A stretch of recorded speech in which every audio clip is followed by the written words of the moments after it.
Assalamualaikum warahmatullahi wabarakatuh. Perkenalkan, nama saya Dwi Kurniawan Ma'arif dengan NIM 215231287.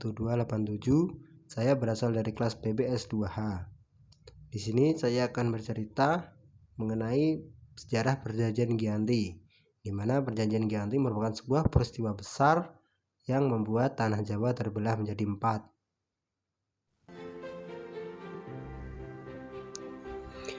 Perjanjian Giyanti merupakan suatu peristiwa besar di masa silam yang dimana akan selalu diingat oleh masyarakat Jawa. Peristiwa perjanjian ini lahir sebagai sebuah kesepakatan segitiga politik antara Pakubuwono III, Pangeran Mangkubumi, dan Perserikatan Perusahaan Dagang Hindia Belanda atau VOC. Pada 13 Februari 1755, nama Giyanti diambil sendiri dari lokasi penandatanganan perjanjian, yakni di desa Janti.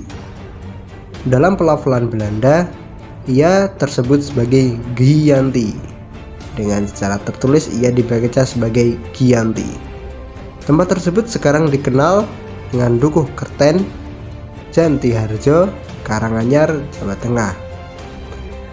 Di masa silam, perjanjian Giyanti ini dibuat untuk meredam api konflik yang telah terjadi berlarut-larut karena perpindahan Keraton Kartasura ke Surakarta. Api dari peristiwa geger pecinya ternyata belum selesai. Ketika itu, Mangkubumi yang membantu Pakubuwono II dalam meredakan api konflik mendapatkan hadiah berupa sebidang tanah dari Pakubuwono II. Namun, luas tanah yang diberikan rupanya menimbulkan kecemburuan salah seorang pangeran, lalu mengeluhkan ketidakadilan terkait hadiah tersebut kepada Gubernur Jenderal Baron van Imhoff. Sang Gubernur Batavia pun mengeluarkan keputusan yang dimana Mangkubumi tidak jadi memiliki tanah tersebut. Akhirnya dia meminta izin kakaknya dengan berkata, "Daripada lumpuh saya dikurang, lebih baik buanglah saya sehingga saya tidak dapat lagi kembali." Akhirnya diberikannya sangu sebesar 300 ril untuk jatah makan anak buahnya, dan malam itu pun pergi, yang menyebabkan pecahnya perang Mangkubumi pun terjadi, yang dimana perlawanan ini mendorong Gubernur VOC untuk Jawa Utara yakni Nicholas Hartig untuk mengambil sikap menyelamatkan daerah kekuasaannya. Nicholas Harting secara tertutup melakukan perundingan dengan Pangeran Mangkubumi. Setelah berkali-kali melakukan perundingan, Harting bersepakat dengan keinginan Pangeran Mangkubumi yang juga hendak menjadi penguasa di tanah Jawa. Pada tanggal 23 September 1754, nota kesepahaman antara VOC dan Mangkubumi terlaksana, dan nota tersebut disampaikan kepada Pakubuwono III, sang pengganti Pakubuwono II. Nota tersebut menyatakan bahwa Pangeran Mangkubumi mendapatkan wilayahnya. Pada 4 November 1754, Pakubuwono III menyatakan persetujuannya terhadap hasil perundingan Gubernur Jawa Tengah. Gubernur Jawa Utara dengan Mangkubumi tersebut. Surat pernyataan itu disampaikan dengan Pakubuwono III kepada Gubernur Jenderal VOC Jacob Mosel. Yang kesepakatan ini mendorong terjadinya sebuah perjanjian besar, yaitu Perjanjian Giyanti. Ada 9 poin penting yang ada dalam Perjanjian Giyanti, yakni: pertama, Pangeran Mangkubumi diangkat sebagai Sultan Hamengkubuwono dengan separuh kekuasaan Kerajaan Mataram. Hak kekuasaan itu diberikan atau diwariskan secara turun-temurun. 3. Rakyat kesultanan harus bekerja sama dengan rakyat yang berada di bawah kekuasaan VOC. 3. Para bupati atau pejabat eksekutif gubernur harus bersumpah setia kepada VOC. Yang keempat, pengangkatan bupati atau pejabat eksekutif harus mendapatkan persetujuan dari VOC. 5. Sultan harus mengampuni bupati atau pejabat eksekutif yang memihak VOC dalam peperangan.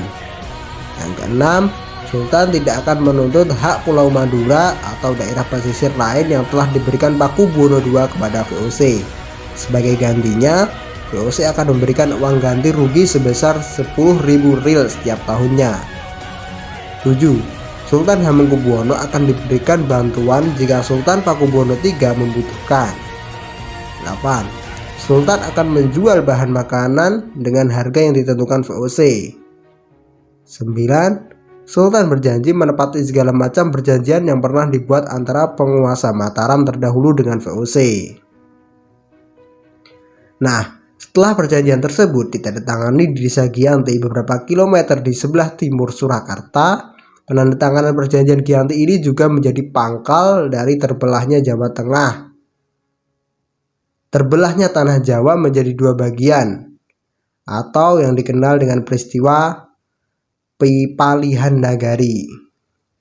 Hal ini menjadi awal mula naik tahtanya Mangkubumi di Yogyakarta sebagai Sri Sultan Hamengkubuwono I dengan gelar Senopati ing Ngalogo Sayyidin Panotogomo Khalifatullah. Sejak ditandatanganinya perjanjian tersebut pada 13 Februari 1755, lalu pada 2 hari kemudian, yakni tanggal 15 Februari 1755, dilakukan pembagian atribut-atribut keraton, antara lain: pertama, keris yang diberikan kepada Sultan Hamengkubuwono I. Kedua, bahasa Yogya meneruskan namanya dialek bahasa Bagongan. 3. Gerakan tari yang dibedakan dengan gerakan tangan. Di Yogya, tarinya dilakukan dengan gagah, sedangkan di Solo dilakukan dengan halus. 4. Belangkon atau topi yang dibedakan. Kalau belangkong di Solo itu datar di bagian belakang, sedangkan di Yogyakarta belangkon bagian belakang lebih menonjol sedikit.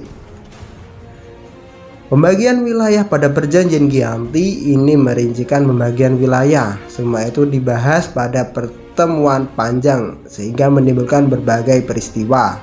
Sementara itu, Raden Mas Said atau Pangeran Sambernyawa semakin melakukan pemberontakan. Ia menuntut hak sebagai penguasa wilayah dalam gerakannya pada Oktober 1755. Pangeran Sambernyawa berhasil mengalahkan satu pasukan VOC. Kemudian Februari 1756 dia juga hampir membakar keraton yang baru didirikan di Yogyakarta. Setelah perang bertahun-tahun, akhirnya VOC menyudahinya dengan perjanjian Salatiga pada 1557. Perjanjian ini membuat tanah Jawa terbagi lagi. Pada perjanjian ini disepakati Pangeran Sambernyawa mendapatkan sebagian wilayah Kasunanan Surakarta dengan kekuasaan yang dikenal dengan nama Kadipaten Mangkunegaran.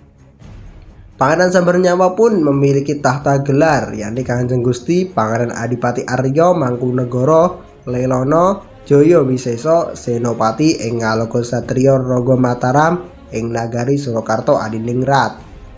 Terbelahnya Jawa belum berakhir pada 1813. Pada masa Gubernur Thomas Stamford Raffles dari Kerajaan Inggris, Kesultanan Yogyakarta juga terbelah dengan lahirnya Pakualaman.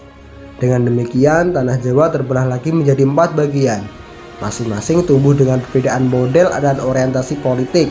Hal tersebut yang membuat Jawa mempunyai rupa yang beragam. Dinamika politik yang digerakkan oleh revolusi pada tahun 1940 membuat masing-masing bagian memiliki nasib yang berbeda, yang akhirnya memiliki status yang berbeda-beda hingga saat ini. Di masa Republik Indonesia, Kasunanan Surakarta dan Kadipaten Mangkunegaran menjadi situs cagar budaya, sementara wilayah Jakarta yang di dalamnya terdapat Pakualaman menjadi daerah istimewa. Nah, demikian cerita sejarah mengenai perjanjian Giyanti yang membuat terbelahnya tanah Jawa.